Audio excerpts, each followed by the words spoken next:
Welcome back to the Hephaestus Challenge. As we continue on, we're still trying to get everything lined up for this next game. Oracle, what do you see happening between the Sky Invading Rhinos and Overwatch for this next one? I want you to ask me as though I were Legolas. What? Come on, man. I don't even understand the question. I need to hear, what do your elf eyes see before I can Oracle, answer what do that. your elf eyes see?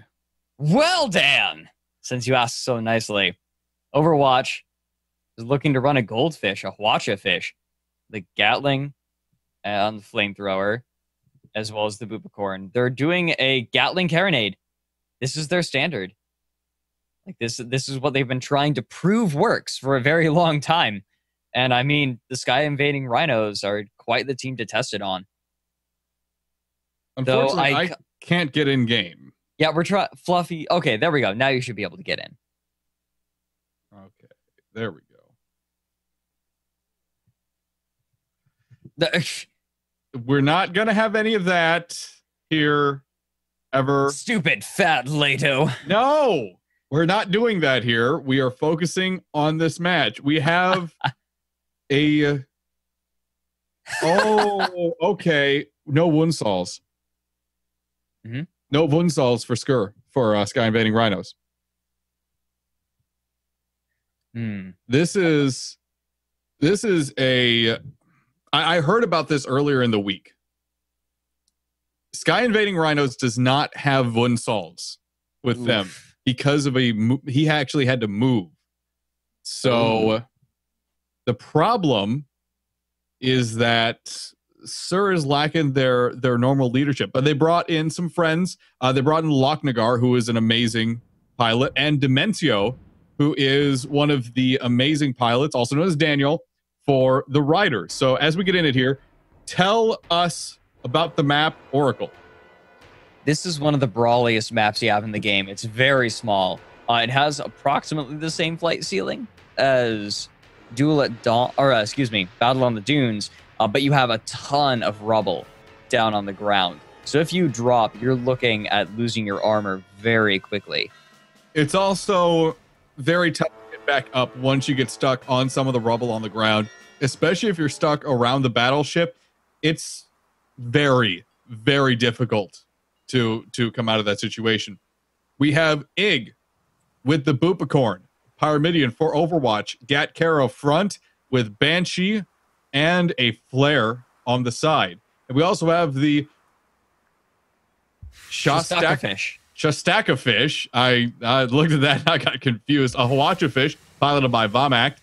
Flamer and Gat on the sides for support.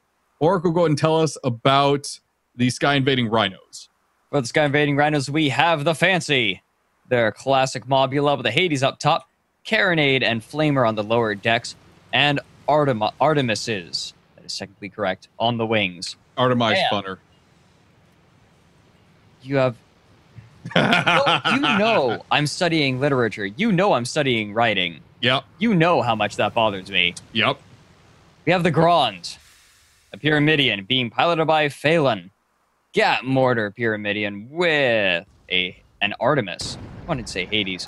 Artemis and Flare on the port side. Already we have fighting Shastaka fish eating Gatling fire. Oh, they are in deep trouble. Mortars need to be going out, but they go very late.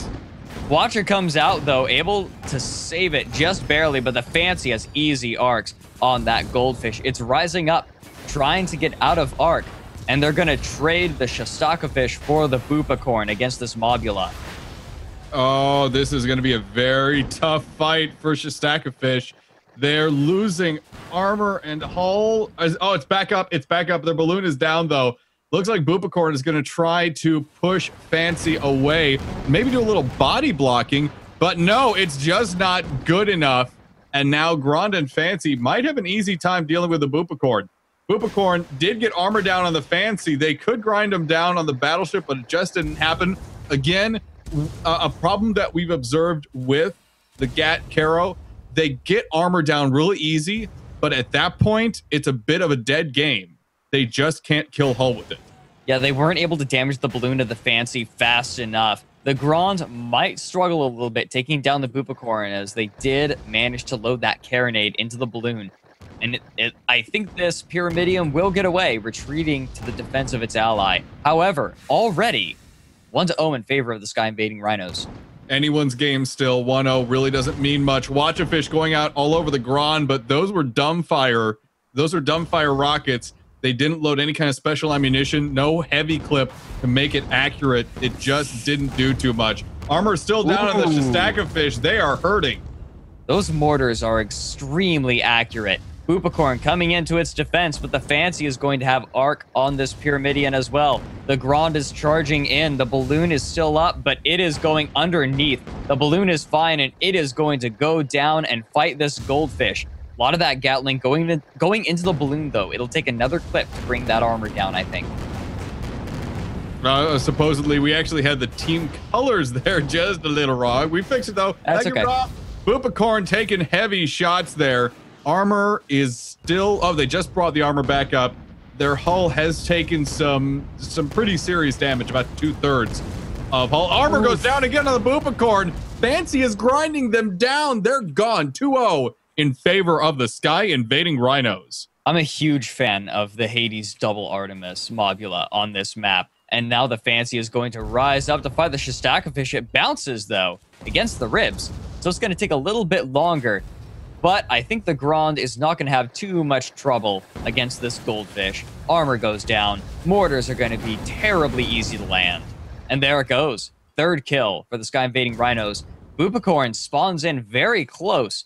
And I wonder if the Sky Invading Rhinos are aware of it. Yes, they are. I think. There's the spot. There's the spot. Fancy going to get shots on it very quickly. Can they get the engine column down? The Bupicorn is not turning its engine column away. In order to back up, it has to expose it a little bit. But I think it has enough momentum now that it'll be fine. Ooh, unless the Hades are this accurate. Ouch!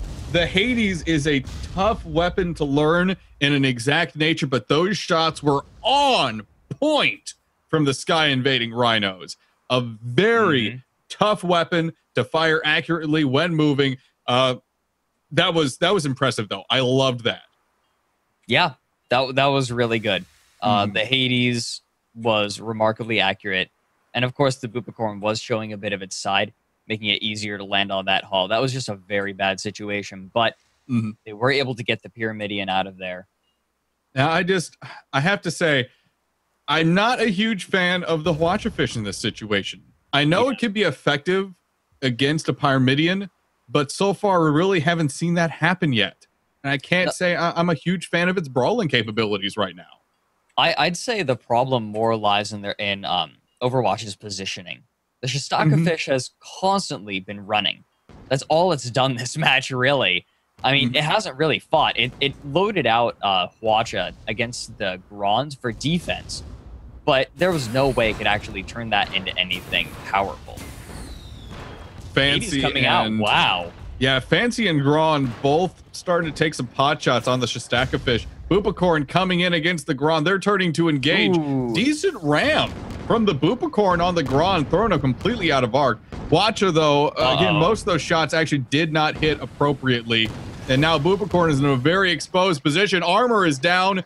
Hull is starting to take some shots. Grand is having trouble getting back into arc, though. Their armor goes down. Shastaka fish coming in against the Fancy. They are missing a possible ram, go underneath, and they're going to have a tough time getting back into arc themselves. They're missing a turning engine. It's going to be hard to get that Hwacha back into arc. They may just have to take the shots on the Grand. They do.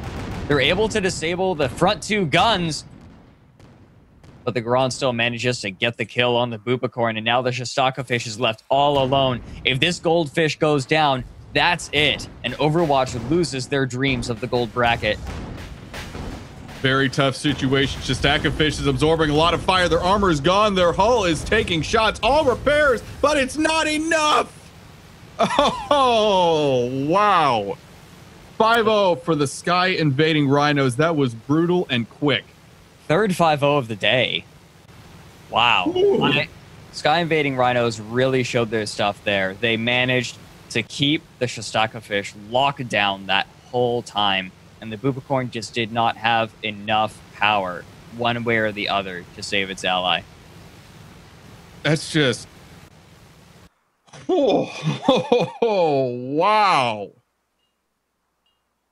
That was... I did not think that happened so fast. We've seen some decent sparks from the Overwatch team lately. They had a solid win in their last week against Muse, and then again in this week, in their first game in the silver bracket against Muse, a solid 5-0 win, but now they go down 5-0. Yeah, I did not think that happened so fast. I didn't think it would happen that fast either. The Sky Invading Rhinos are a very solid team, though, and they were competing for that number 2 slot in the Anvil division. So it's understandable. Right now, though, they're going to be going up against the Clamor. The Clamor, who we saw have really stepped up their game in the last couple of weeks. This is going to be a really good match. It's good. I can feel it. I think that the Clamor are going to have a very difficult time with this. I think that the Sky Invading Rhinos have the advantage in this, but the Clamor may have the accuracy to do it.